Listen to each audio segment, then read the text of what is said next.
Yo, what's up gamers? So, I only came into the break room to warm up my hands because it's Steam Winter Sale season, and I catch Gary from IT hunched over his laptop like he's defusing a bomb with a trackpad. When I go up to him, he looks up and goes, "I'm about to spend $100 and I've got 6 games in my cart."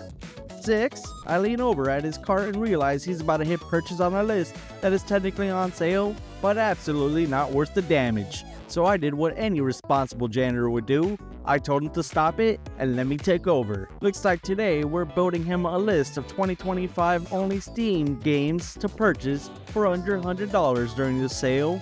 The rules are simple. We have 10 games, all released in 2025, big RPGs, co-op chaos, strategy spirals, and indie weirdness, with change left over for taxes. A quick heads up before Gary almost panic buys another deluxe edition, the Steam Winter Sale ends January 5th at 10 a.m. Pacific, so these prices are on a timer. But before the mop bucket tips over, smash that like button, hit subscribe, and tell me in the comments down below, what 2025 game are you grabbing this sale? Alright, grab a mop, and let's build Gary a better list of games to buy during this Steam sale. Kingdom Come Deliverance 2 is going for $29.99. The rare sequel that doesn't reset your progress, it raises the stakes. This time, Henry from Skalitz isn't just surviving, he's a trained soldier caught in a full-blown civil war in 1403 Bohemia, right in the middle of a power struggle between the king and the Red Fox. The world is massive, roughly twice the size of the first game, split between sweeping countryside in Kunnenberg, a huge historically accurate medieval city packed with politics, silver mines, and thousands of NPCs living their own lives. Combat returns with its signature realism, but has been streamlined to feel smoother without losing depth. You get new tools too, crossbows and early firearms that hit hard but punish bad timing. That's deeper role-playing across the board. Your reputation matters, your clothes matters. Walking into town covered in blood and people panic. Dress like a noble and doors start opening. And between the war, the friendships, and Henry's unfinished business from the first game, the story feels less like a quest log and more like a medieval drama series. This isn't Zero to Hero anymore, it's hold the line and don't blink. Schedule 1 for $13.99. In this game, you play as a small-time operator who rolls into a rundown city called Highland Point, with nothing but a beat-up RV and a whole lot of ambition after a family setback. You're building an underground business from the ground up, starting small, handling production yourself, making deliveries, and slowly expanding to a fully automated operation with workers, properties, and multiple locations. The gameplay blends management and open-world systems. You're growing and crafting products through hands-on processes, hiring people to handle jobs for you, and optimizing routes and schedules so everything keeps running smoothly. Every system connects to another, so one missed detail can turn a quiet night into a full cleanup job. What makes it wild is the tone. Despite the subject matter, it feels oddly cozy. You're decorating properties, interacting with neighbors, and slowly turning chaos into order. It's basically a business sim wearing a trench coat, and once the automation kicks in, it's incredibly satisfying to watch everything run without spilling all over the floor. 9 Kings for $9.99 and Early Access is one of those breakout indie hits that looks small and then completely takes over your brain. It's a 2025 strategy roguelike where kingdom building, deck building, and auto battle or chaos all collide on a tiny 3x3 grid. You get 9 tiles, so every placement matters.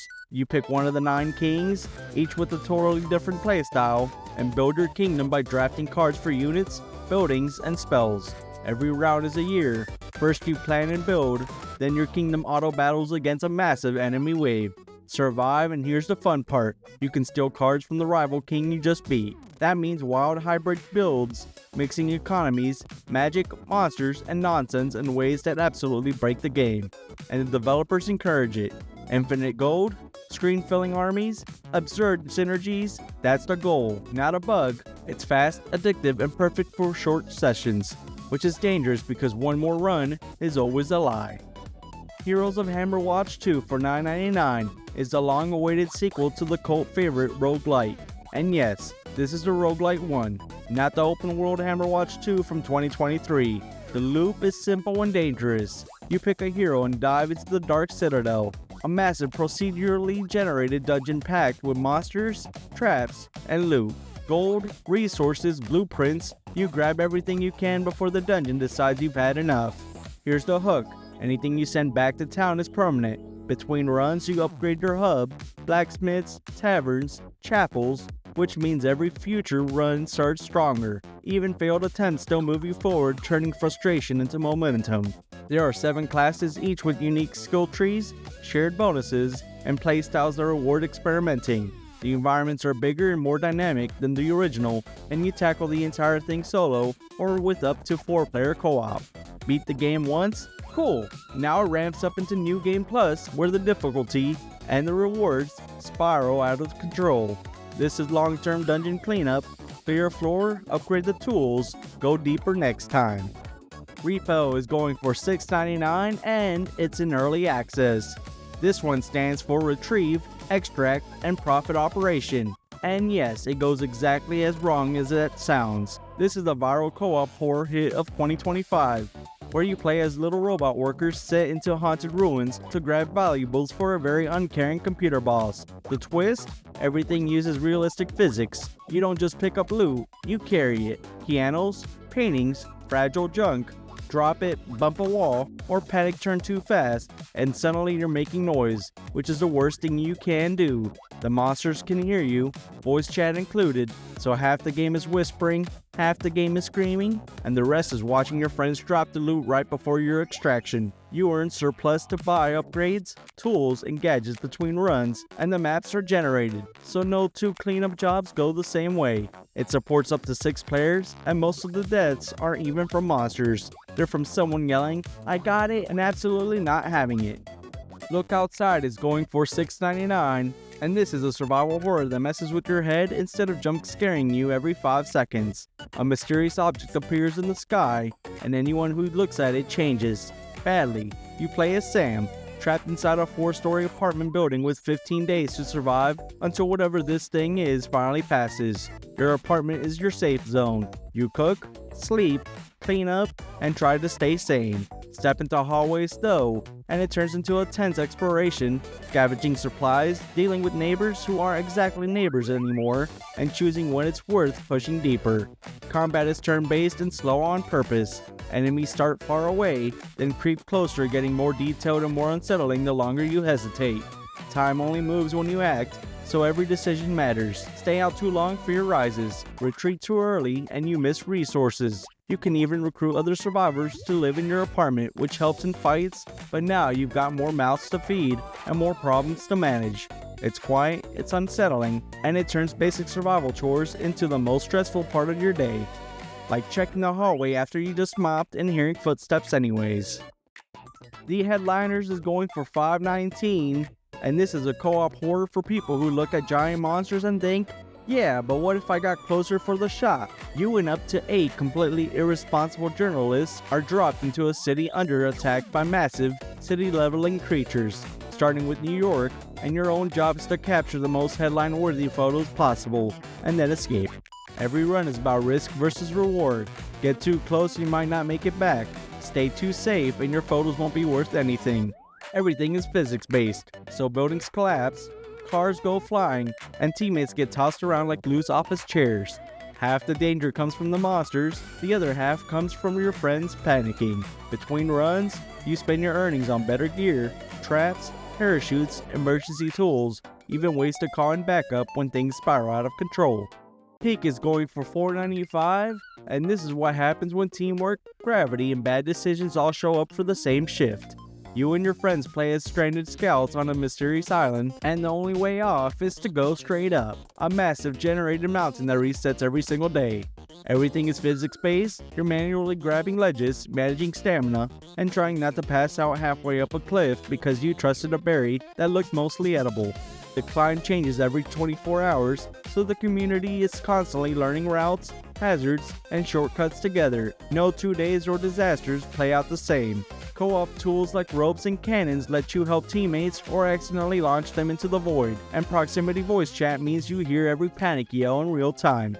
It's tense, hilarious, and brutally honest about gravity. Peak isn't about reaching the top cleanly, it's about watching your friend fall, swearing it was lag, and immediately trying again. Guilty as Shock is going for $4.40, and this is pure courtroom chaos powered by bad arguments, and worse evidence. You and your friends play as literal sock puppets thrown into a courtroom using proximity voice chat to argue completely unhinged legal cases. Each round assigns roles: judge, prosecutor, defense, witnesses, jurors, and then hand out evidence cards that make absolutely no sense. Stuff like a half-eaten burrito or a mysterious receipt that somehow becomes the backbone of your entire case. The judge runs the room. They can silence people, toss out evidence they find boring, and end the trial whenever they feel like it. Absolute power, zero accountability. Meanwhile, the courtroom itself is a disaster. Paper gets thrown, people get mocked, the bailiff can taste someone who won't stop yelling, all while everyone is desperately trying to sound convincing. There's no real strategy here. It's improv, confidence, and volume. If you've ever wanted to win an argument by shouting louder than your friends while dressed as a sock, this game understands you.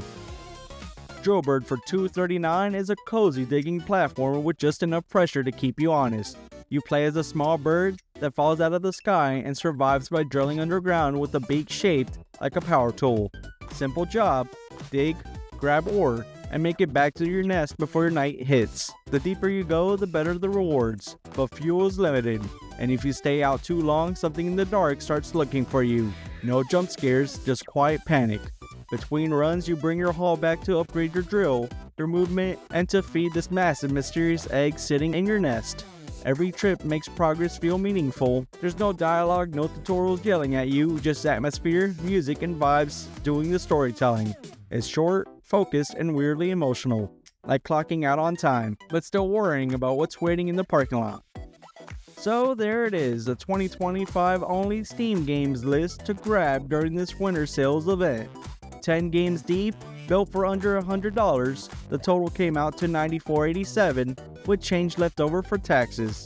Big RPGs, strategy spirals, co-op screaming, indies that punch way above their price tags, and most importantly, Gary from IT is no longer about to waste $100 on 6 mid choices. We fixed the cart, we saved the wallet, we prevented a very sad refund request. Now, as a quick reminder before I clock out, the Steam Winter Sale ends January 5th at 10 a.m. Pacific, so once that timer hits, these prices are getting swept away. Well, that's all I have. I gotta bounce. Gary started asking me if he should upgrade one of the games to the deluxe edition, and I need to stop that before it spreads. But before I go, do me a favor, smash that like button, hit subscribe, and tell me in the comments down below.